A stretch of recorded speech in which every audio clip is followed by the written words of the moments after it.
ഇൻസ്റ്റയിൽ ഒരുപാട് റീൽസ് ചെയ്തു, ഒരുപാട് കണ്ടന്റുകൾ ഇടുന്നു. ഹാസ്യമാവട്ടെ, പ്രണയമാകട്ടെ, രൗദ്രഭാവമാകട്ടെ, അങ്ങനെ പല കാര്യങ്ങൾ ചെയ്യുന്നു. ഇൻസ്റ്റയിൽ ഇത്രയും റീച്ചും കയറുന്നുണ്ട്. എപ്പോഴെങ്കിലും ബിഗ് ബോസിൽ പോകണമെന്ന് ആഗ്രഹമുണ്ടോ? എനിക്ക് ബിഗ് ബോസിൽ നിന്ന് ഇൻവിറ്റേഷൻ വന്നായിരുന്നു, 2 തവണയും വന്നായിരുന്നു. പക്ഷെ ഞാൻ അവിടെ ഫസ്റ്റത്തെ വന്നപ്പം എൻ്റെ ഭാവിക്ക് 6 മാസം ഉണ്ടായിരുന്നു. പിന്നെ എൻ്റെ അനിയൻ്റെ മാരേജും ആയിരുന്നു. അപ്പം ആ സമയത്ത് അവൻ വീട്ടിലെ കാരണവർ അമ്മ കഴിഞ്ഞാൽ ഞാനാ ചേച്ചി. അപ്പം എല്ലാ കാര്യങ്ങളും നോക്കി നടത്തണം. അമ്മ ഒറ്റയ്ക്ക് ഇട്ടിട്ട് ഞാൻ പോയി കഴിഞ്ഞാൽ അമ്മയ്ക്ക് തന്നെ പറ്റില്ല എല്ലാ കാര്യങ്ങളും. പല കാര്യങ്ങളും മിസ്സാവും. പിന്നെ എനിക്ക് അതായിരുന്നു പ്രയോറിറ്റി. എൻ്റെ അനിയൻ്റെ മാരേജ് നല്ല രീതിയിൽ നടത്തണം. അപ്പൊ അതായിരുന്നു എൻ്റെ ഏറ്റവും വലിയ പ്രയോറിറ്റി. അപ്പൊ അത് പിന്നെ ഞാൻ അവിടെ നിൽക്കല്ലേ. ഇവിടെ ആയിരുന്നെങ്കിൽ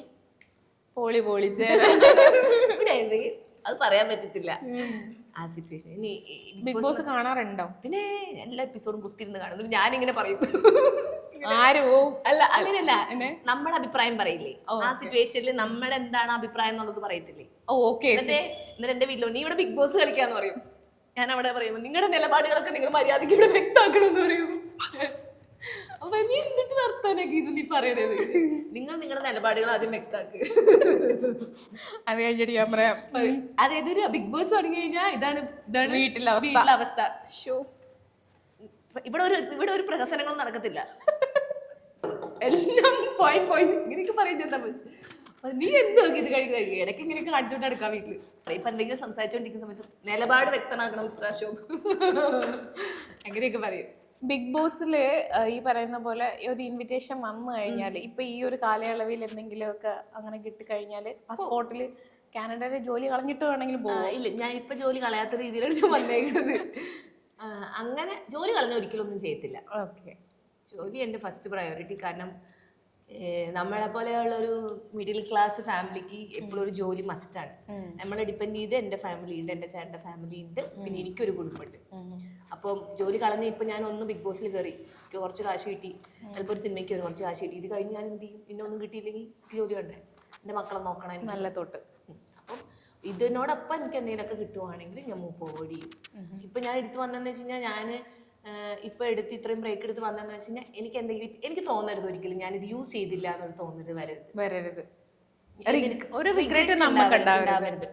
ഇനി എൻ്റെ പാഷൻ നോക്കണം, അല്ലെങ്കിൽ എന്താ പറയാ, എൻ്റെ ഇഷ്ടങ്ങൾ ഞാൻ എപ്പോഴും ചുറ്റുപാടുള്ളവരുടെ ഇഷ്ടങ്ങൾ നോക്കിക്കൊണ്ട് നടക്കും.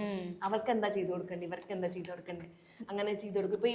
ഇപ്പൊ ഈ നെയിൽസ് ഒക്കെ പറയാൻ ആദ്യമായിട്ടാ ചെയ്തേ.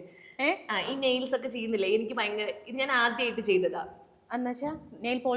ഈ നെയിൽസ് ഇങ്ങനെയൊക്കെ ഇടത്തില്ലേ, ഇപ്പൊ വലിയവരൊക്കെ നെയിൽസ് ഒക്കെ ഇടത്തില്ലേ, അത് ആദ്യമായിട്ടാ ചെയ്തത്. അതിന്റെ ഇങ്ങനെ നമ്മൾ പെൺകുട്ടികളുടെ ഒരു ആഗ്രഹങ്ങൾ എന്ന് പറയുന്നത്, അതൊക്കെ എനിക്ക് ഞാൻ ഇപ്പോഴാണ് ചെയ്യാൻ തുടങ്ങിയത്. ഞാൻ അല്ലെങ്കിൽ ഇങ്ങനെ ചൊറിഞ്ഞു മാന്തി കടിച്ചു, അതിനൊരു എല്ലാത്തിനോടും ഇതൊക്കെ ചെറിയ ചെറിയ കാര്യങ്ങളാണ്. പക്ഷെ ഇതൊക്കെ നമ്മുടെ സെൽഫ് ലവ് എന്നൊക്കെ പറയത്തില്ല. ഞാൻ ഇതൊന്നും ചെയ്യത്തില്ല. ഞാനിപ്പോ $10 ഉണ്ടെങ്കിൽ മാറ്റി വെച്ചാൽ കടലേക്ക് ബില്ലടയ്ക്കാം, അല്ലെങ്കിൽ അത് ചെയ്യാം, അല്ലെങ്കിൽ അന്ന് മറ്റേ ലോൺ അടച്ചു തീർക്കാം. അത് ഞാൻ ഇങ്ങനെ ഇതെന്നെ ചിന്തിച്ചോണ്ടിരിക്കും. പക്ഷെ ഇനി ഇങ്ങനെ ചിന്തിച്ചോണ്ടിരുന്ന ഇനി എന്നാ ഞാൻ എനിക്ക് വേണ്ടി ജീവിക്കാൻ പോണേ, എനിക്ക് വേണ്ടി എന്ന് പറഞ്ഞാൽ എൻ്റെ ഇഷ്ടങ്ങൾക്ക് വേണ്ടി ജീവിക്കാൻ പോണേ. അപ്പോൾ വിചാരിച്ചു എന്നാൽ പിന്നെ ഇനി അവനവൻ്റെ കാര്യങ്ങൾക്ക് വേണ്ടി ഒരു കുറച്ച് നേരം ഒന്ന് മാറ്റി വയ്ക്കാം. അപ്പോഴാണ് ഞാൻ വിചാരിച്ചത് ഞാനൊരു ബ്രേക്ക് എടുത്ത് പോവാണ്, എന്തെങ്കിലുമൊക്കെ ഓപ്പർച്യൂണിറ്റീസ് കിട്ടുവാണെങ്കിൽ നമുക്ക് ചെയ്യാം.